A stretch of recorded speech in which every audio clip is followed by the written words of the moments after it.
Okay.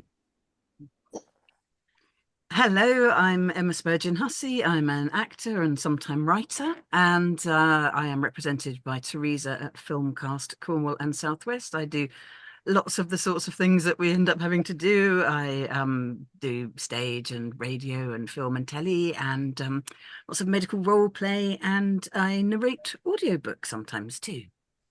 Hello, I'm Rory. I'm also represented by Teresa at Filmcast Cornwall Southwest.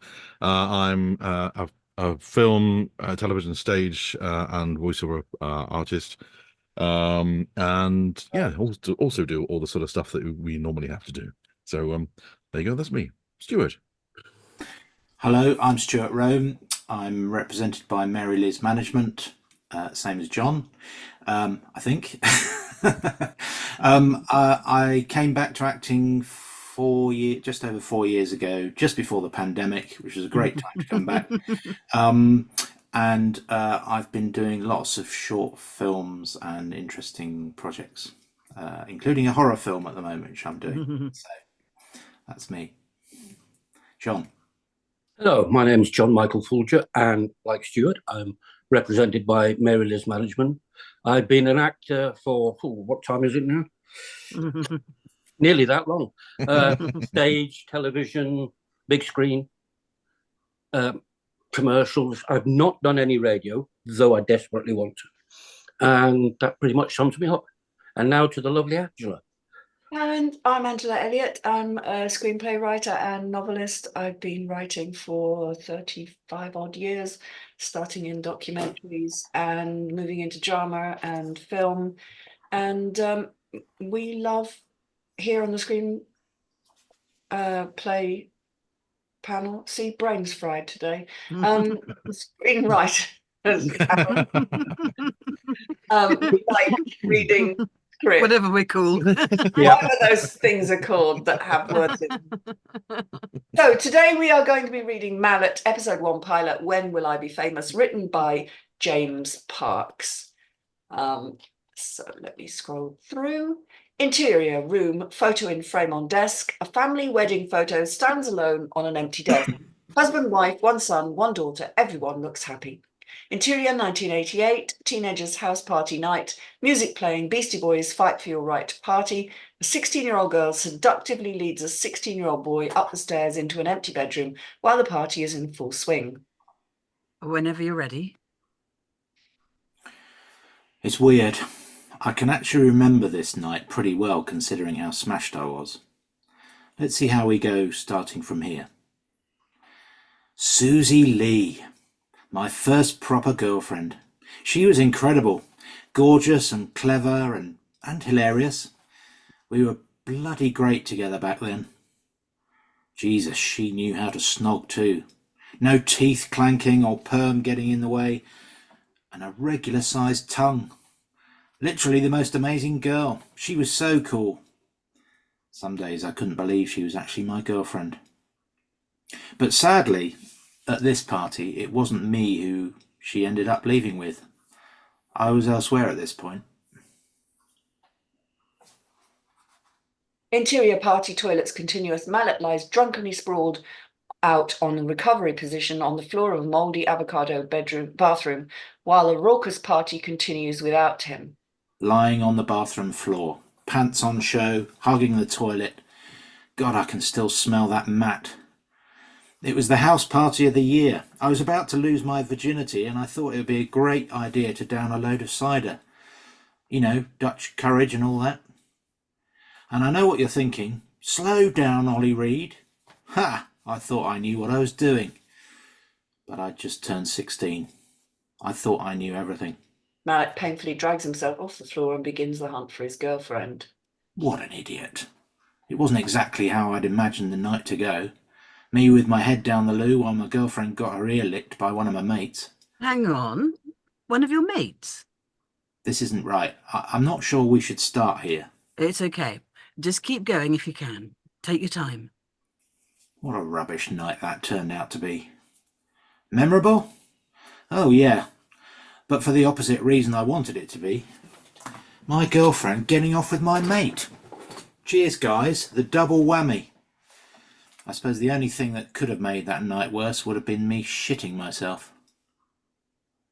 And my mate Francis will tell you that people don't tend to forget that in a hurry. Okay, coolio. I'll have to take your word for that. Please keep going if you can.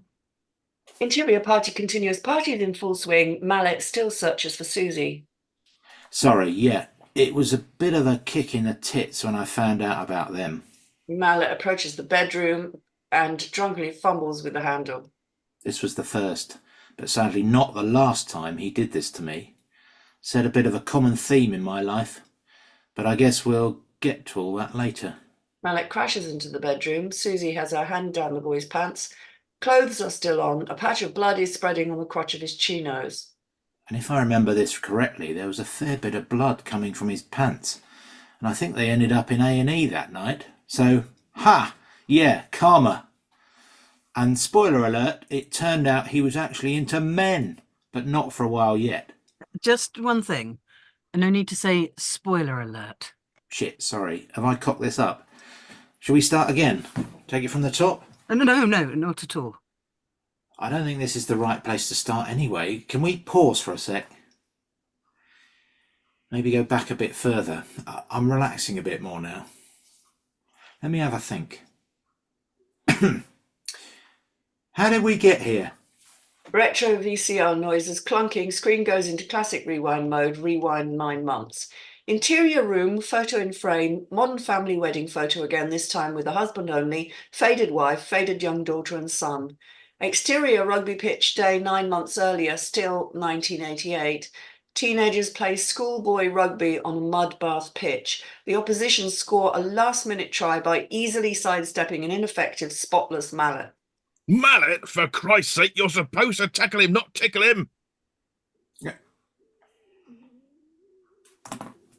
Jesus, absolutely useless. Does he have to play next week? Why the fuck are you wearing shin pads to play rugby? Final whistle blows after quick conversion to win the game for the opposition. Muddy boys leave the pitch unhappy with Mallet. Nice Nice. one, Mallet, you Fucking fucking idiot. Mallet.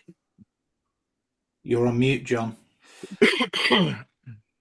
So not exactly another great moment in my life, but we have to start somewhere, I suppose. And this was as close to rock bottom as it got. And before we go any further, I should explain that kids in our part of South London in the 80s used the word mallet as an insult. Interior woodwork room. Bored woodwork pupil using a wooden mallet and chisel. Think on a par with bell end and div. Actually, a bit stronger than div. No one knows who started it, but apparently it was a reference to a wooden mallet that I guess you could say resembles a hairless cock and balls. The woodworker discards the mallet, leaving it standing upright on the desk. A female classmate ambles past and lightly punches it over. Exterior Mallet walking towards changing room. Mallet stumbles his way across the playground en route to the rowdy boys' changing room. Basically, if you were called a mallet by someone, they meant it as an insult.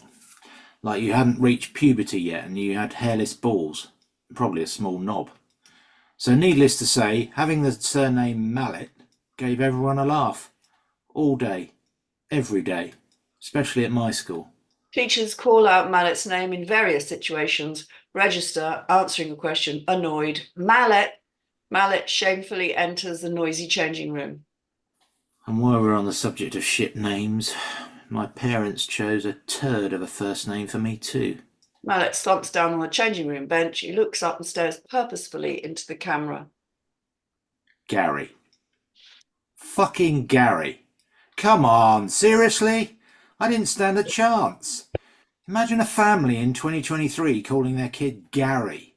Interior cut to modern hospital scene. New age parents holding a newborn baby. Congratulations, Cosmo and Star. What a beautiful baby boy. And what name have you chosen for this handsome bundle of joy? Gary. Interior boys' changing room continuous. Rowdy boys getting changed after showering. The name's Mallet. Gary fucking Mallet. Thanks a lot, Mum and Dad. Interior dining table. Gary's parents eating dinner together in miserable silence. known locally as Den and Margaret. Actually, Margaret Mallet was a pretty shit name too. No wonder she was always so bloody miserable when they were together. She didn't even try to disguise it. Interior boys' changing room continuous. Gary showered and dressed in his school uniform. Obviously, though, they didn't have a clue what a shit name it was going to be. I doubt they'd have thought about the years of piss-taking I'd have to suffer. Oh, no. And why would they? It was the 80s. Everyone had shit names.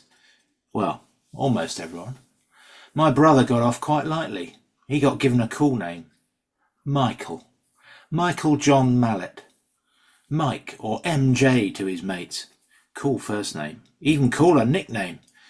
Wish my mates called me something else instead of Gary or Gal. Like Gaza. Yeah, Gaza could have been a seriously cool nickname. Seriously cool.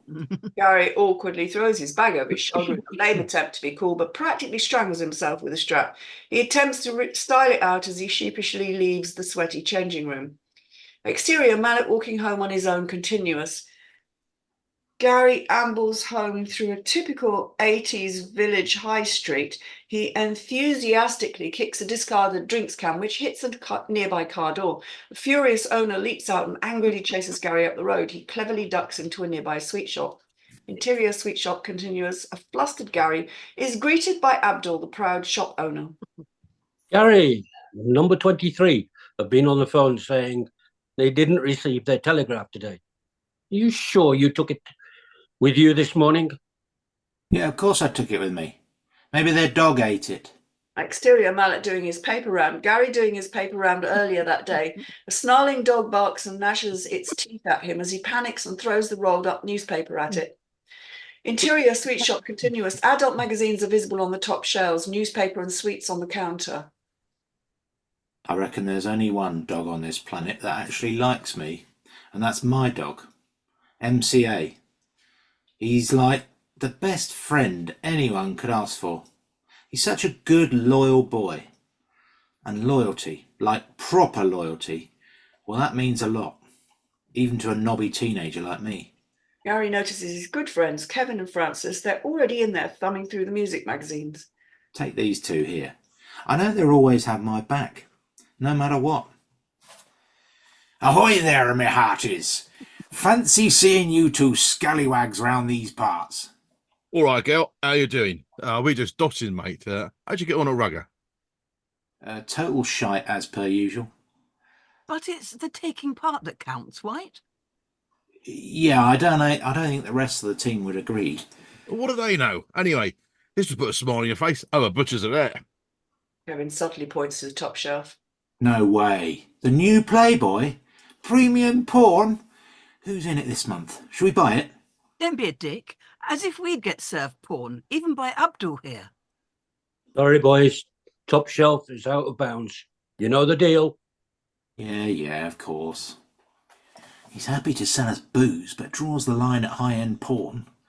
Actually, you don't need to buy those mags. People dump them down the woods all the time.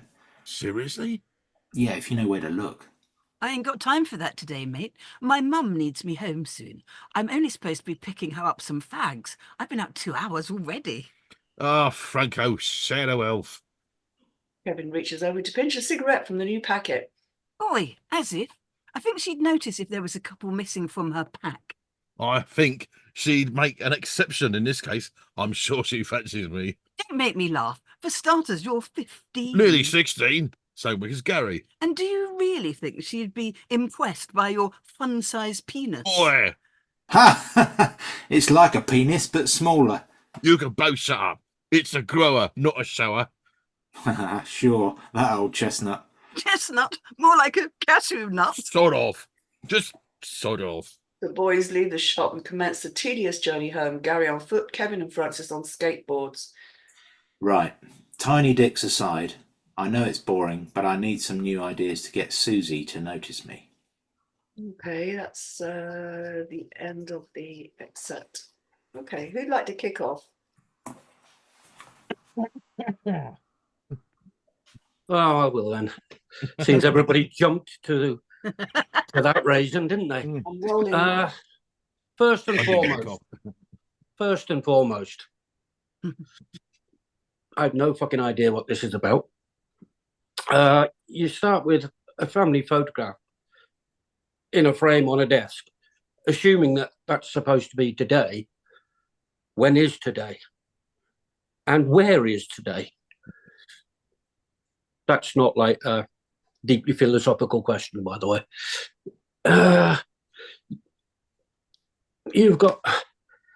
You're in the industry, so you should know rule 1, give them names.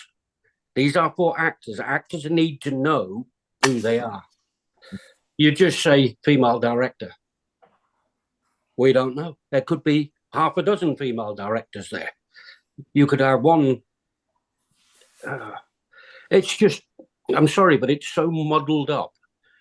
And you've so many characters in this without names. These are important things. I find it quite, to be brutally honest with you, quite convoluted. I genuinely have no idea what's going on. It seems to jump all over the place. And I honestly can't say anything else about it without sounding rude. And I would never want to do that, because I appreciate it takes a lot of work to write a script.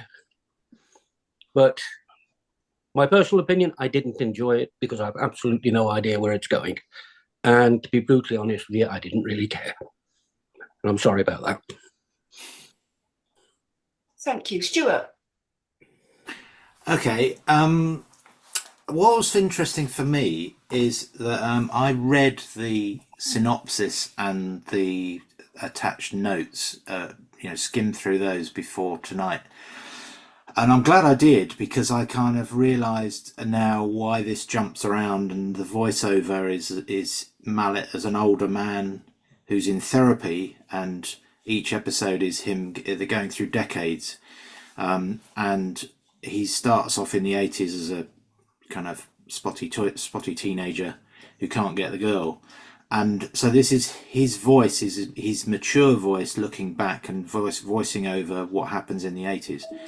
So I kind of got that, but trying to do the notes go with the script all the time? Or, would somebody like us read this cold and not have those notes, or not bother to read those notes and then be confused? So it's interesting what John just said about the confusion, because you've kind of got to make it really clear on the script what's happening as well, I think, as well as have the side notes and the synopsis and the treatment.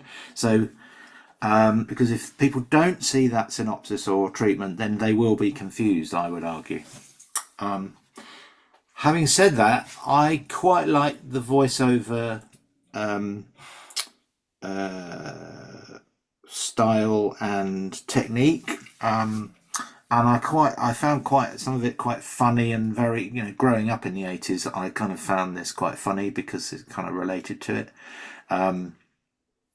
So that for me worked, and the kind of mates and what they got up to and things like that. That was quite and kind of always wanting the girl and all this kind of stuff as you go through your teenage years. So yeah, I think I kind of related to quite a bit of it, and it amused me, some of it. So one quick point, I know you put about music playing, and this kind of lends itself very much to having a great soundtrack of music from the time. I noticed you put the Beastie Boys in there, but just watch out for music, like commercial music like that, because it will be very expensive and you might not get the rights to use it. So have some alternatives, I would argue and recommend. Other than that, yes, I haven't got much more to say, but yeah, overall I quite enjoyed it, and I'm glad I saw that backup document. All right. Thanks, Stuart. Rory? I read it cold, although I know Em went through all the accompanying notes and stuff and gave me a tiny kind of précis about it. I actually enjoyed it, to be honest. I thought it was, we are of a sort of similar age with Stewart, and we kind of left school 83, 84. Yeah, there was lots of stuff that made me laugh, and lots of stuff that I could definitely identify with. You div, but there was lots of Still say that. yes, you do. Yeah, div, drongo, and so on. But yeah, there was lots of stuff that I could associate with. My only concern is that there's a lot of telling, and it needs more showing. Yeah. I could almost sort of see it as a radio piece, so there's so much kind of voiceover that you're kind of doing away with all the pictures because you're just telling everyone about everything all the time, which is a shame because I think it's got great potential. I mean, I know, as I say, read through all the stuff. It gave me a sort of pricey, so I know there's sort of interesting things sort of coming up. I would love to read some more to see where it does go. But that's my only concern is it's all tell and not enough show. Yeah, sort of let the things actually happen more than talk about them. But yeah, we're going with what Stewart was saying about it. It's sort of being Mallet being in therapy. It's kind of makes sense, but I think that's just to be careful that it's not just people listening to a voice and a load of pictures. Okay, I'm done. Should I go next? Yeah. Okay. Yeah, I had fun with it as well, and I think maybe a second read is actually quite clarifying. It reminded me a bit of Adrian Mole, a slightly later in history Adrian Mole, and some of the cartooniness reminded me of like Grange Hill, especially the beginning bits, you know, the sausage on the fork and stuff like that. You know, I quite like the time travel aspect. And I was thinking, does Timmy Mallet come into the story? He must have been around then, mustn't he? He must have. And yeah, I'm just thinking, I was curious that you sent a lookbook through, actually. I was thinking, you know, is that something that Angela will tell you whether that's a usual type of thing at this stage? We haven't been sent one before, I don't think. I don't know what that means. Is it like a mood board? Yeah, I guess it is.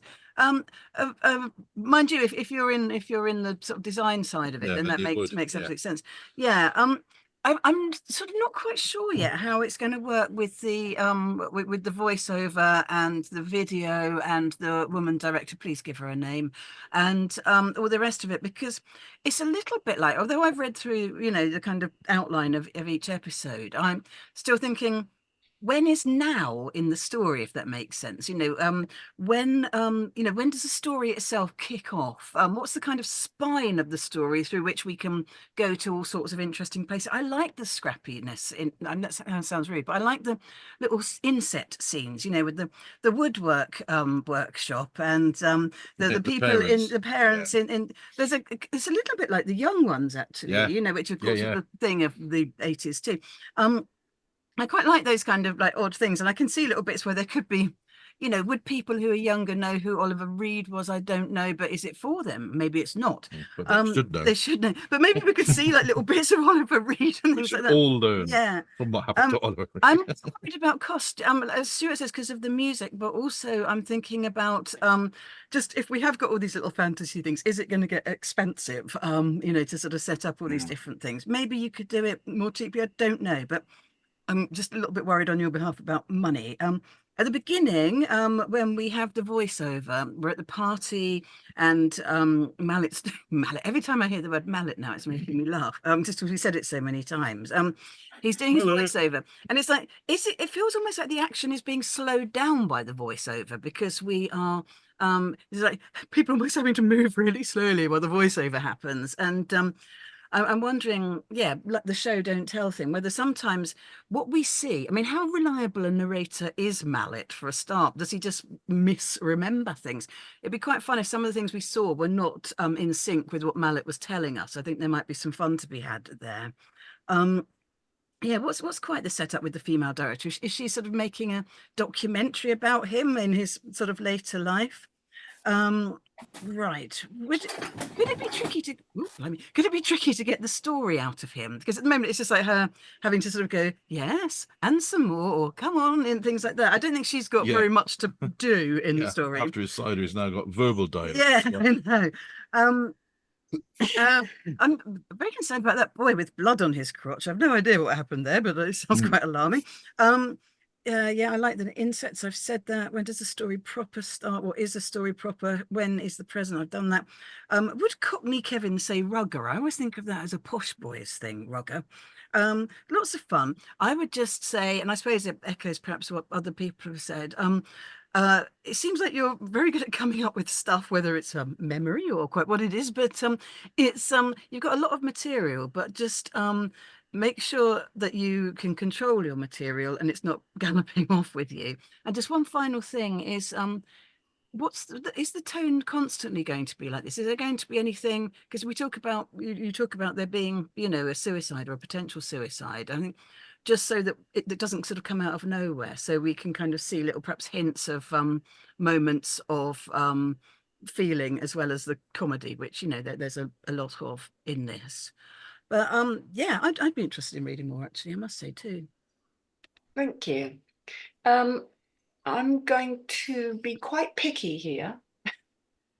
I'm going to say, when I start reading a script, when anybody starts reading a script, and you're going to be pitching it to people, presumably, who are going to know what they're looking at, script-wise.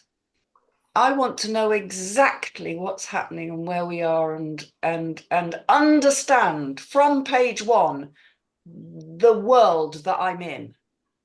And I get the first scene is interior room, photo in a frame on a desk. Where is this room? What is this? You know, if all we're seeing is a photo in a frame on the desk, I guess that's okay. You might want to just say close up on a photo so it doesn't matter.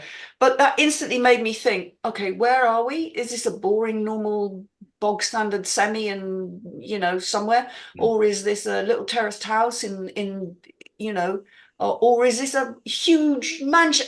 I have no idea how to kind of, and is this a fabulous wedding family photo shot? You know, it's those kind of details, and it only needs a couple of words really to just resolve those sorts of things.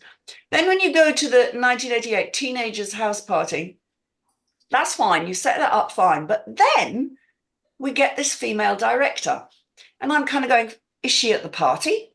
There's no voiceover there. You've not said VO after her name. And Mallet, although you've got voiceover narration, mature male voice, but where is this female director? Who is she? Directing what? You've told us in the treatment that he's in therapy. So where does this female director come in? What's the setup for that? So that's what I'm instantly thinking. Is this meant to be the director of what this that we are watching, you know, the whole thing, the TV series? That sort of set me off thinking, I don't understand why. There's no setup to that. There's not even a momentary, you know, clipping the mic on and going, right, we're ready, and a shot of them setting ready, and then cut to the teenagers' house party, and then you go, oh, okay, he's doing a voiceover because he's being filmed. So it's those kind of details, I think, that you need to think about. What else did I say? I said, why is there so much voiceover? Can this not play out in real time? As I think Emma and some of the others said.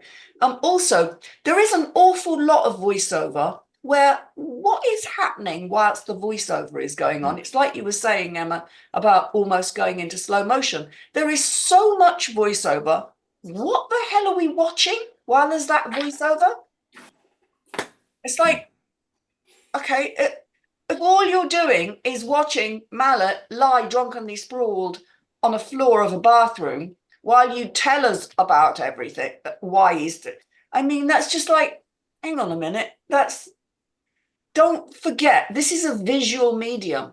And as I think, was it you, Stewart, said, somebody said about radio? Rory, I think it was. It's kind of almost, you've done the radio side with the voiceover. You've got to think of visuals. What are we seeing while all this? And then you've got a lot, page 3, and I'm only on page 3, you've got a lot of voiceover. I'm assuming it's voiceover because we've got no indication that it's voiceover. Mallet and female director, whilst Mallet's painfully dragging himself off the floor. And you've got a whole conversation there that goes on for what, that could go on for, I don't know, we've got a minute. Yeah, We've got at least a minute, maybe a little bit more. And then you've got the party is in full swing, page 4, great, and Mallet searching for Susie. Is that then, sorry, yeah, it was a bit of a kick in the tits when I found out about them. Is that Mallet as he's searching for them, or is that in voiceover? I'm assuming it's voiceover, but you need to tell us. Because you have to think, this is an instruction manual as much as it is a story. So you have to get the instructions right. So what else have I said? I'm going to skip through. I like the dialogue. I mean, the dialogue's great. I don't have a problem with a voiceover, and it's a nice story in itself. But I think there's so much more you can do with that. I like the rugby pitch business. I'd just give them a name, you know, whatever, Tom, Dick, and Harry, or whatever. That's very old-fashioned. That just tells you how old I am. And the woodwork room, I like those asides to those. That all works really nicely. But I am wondering at this point if there's almost too much voiceover for what we're seeing. Bored woodwork pupil using a wooden mallet. Can we not get the gag as a visual gag? Do we need to be told that it's a wooden mallet, etc., you know, and leave it there visually, standing there like the cock and balls thing that you're, do we need to be told that? Or you've got to credit your viewer with some intelligence that they will get the visual gags and that they will put 2 and 2 together. Then, for some inexplicable reason, on page 6 in the middle, you start putting in voiceover. You start putting in VO afterwards. And I can only assume that you just forgot to do that starting off, or for whatever reason. And that makes more sense then when you do that. And I'm going through, I like the cutaway to the newborn child. That all works quite nicely. And I like the Bond-like thing over his shoulder. I don't have any problem with most of it, but I think it's getting the little details right, actually, to say the truth. There's a couple of typos. Again, the boys' changing rooms. Gary showered and dressed in his... This is the point where you start calling him Gary instead of Mallet. You can't call, you have to have continuity with your character's name. His name is Gary Mallet, but you need to refer to him. If you've started referring to him as Mallet, you need to continue referring to him as Mallet.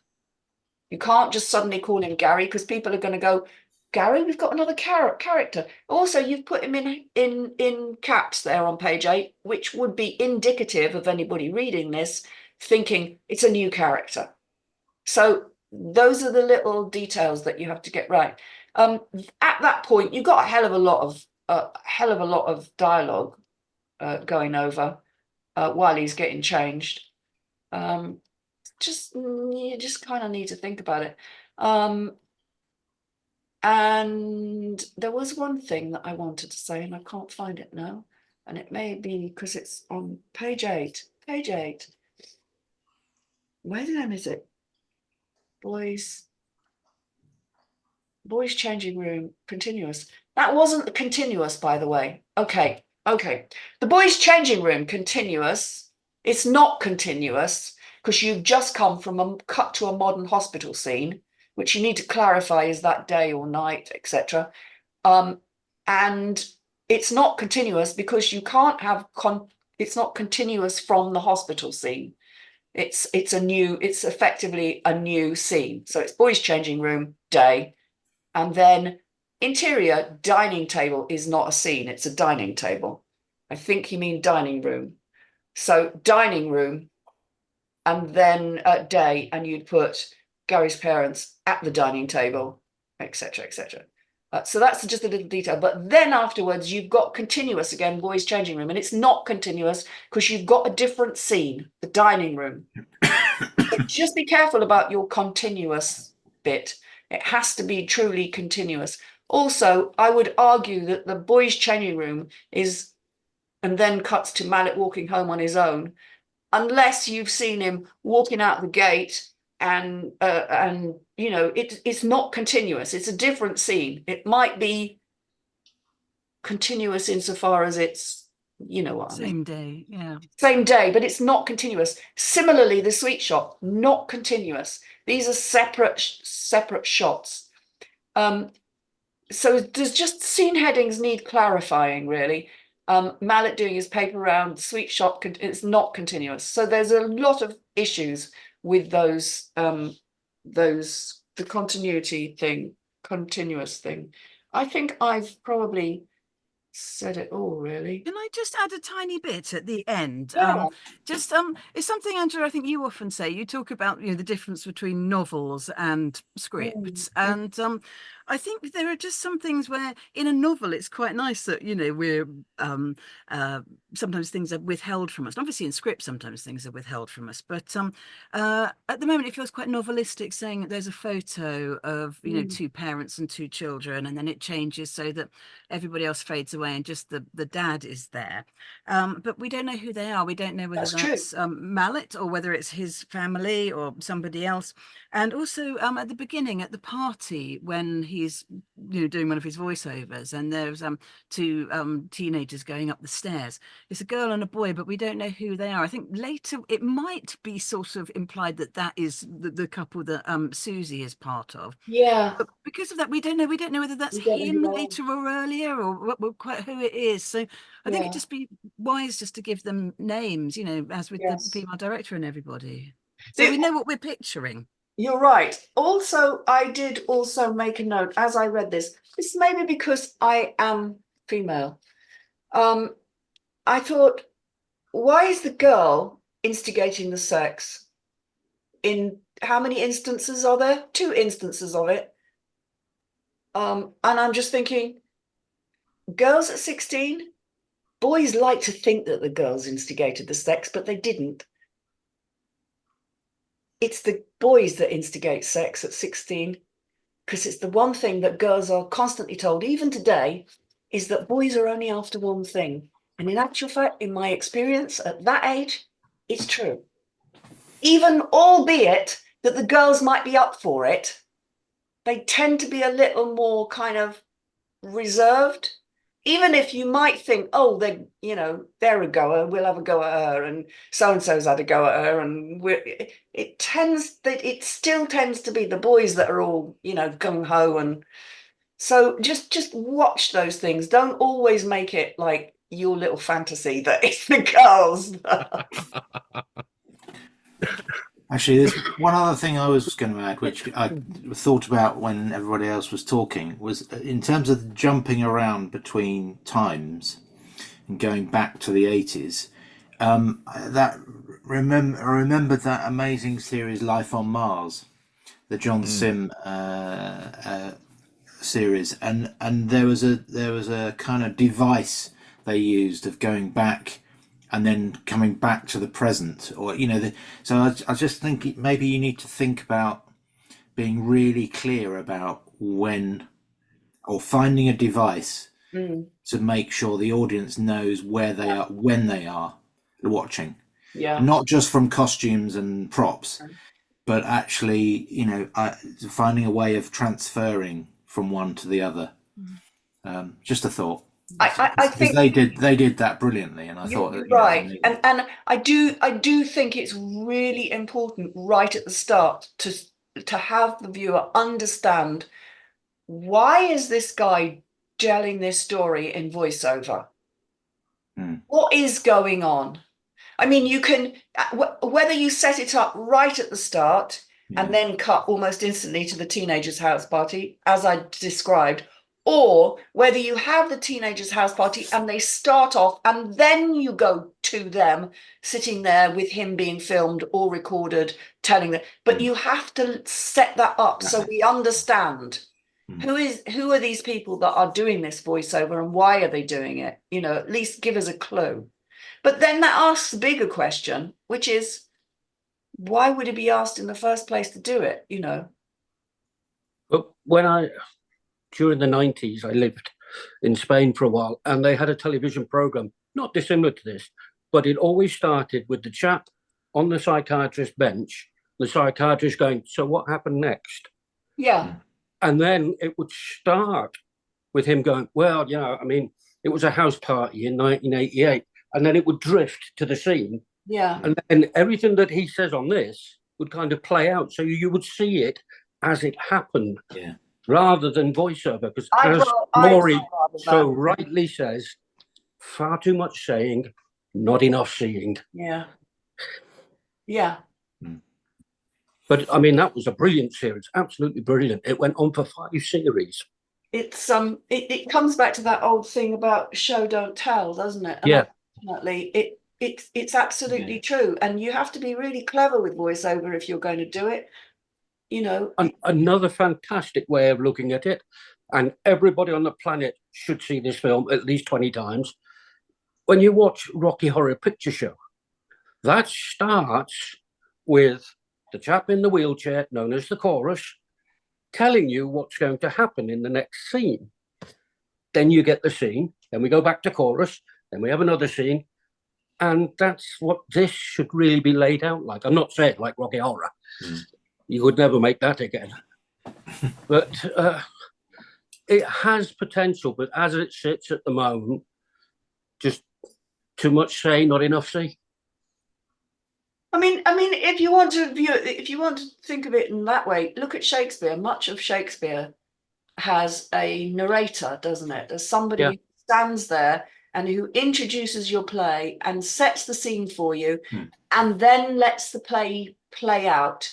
Only very occasionally coming back to then direct it in another direction, or you know. And so if you've got a character who is telling you his life story, for whatever reason, and presumably at some point we understand why he's doing that, then you need to let a lot of it play out, rather than, because otherwise you're doubling up. You're showing bits and you're telling us the bits. And what we'd really like to do is get involved with those kids and see their life and, you know, understand them. Yeah. Anyway, hope that's helped some.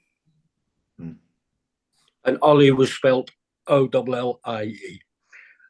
I say this because I got drunk. I got very, very drunk with him in 1981 in a bar in Gibraltar. And he had already drank a bottle of whiskey. Okay. No, don't think about that anymore. On that note. Thank you very much. Thank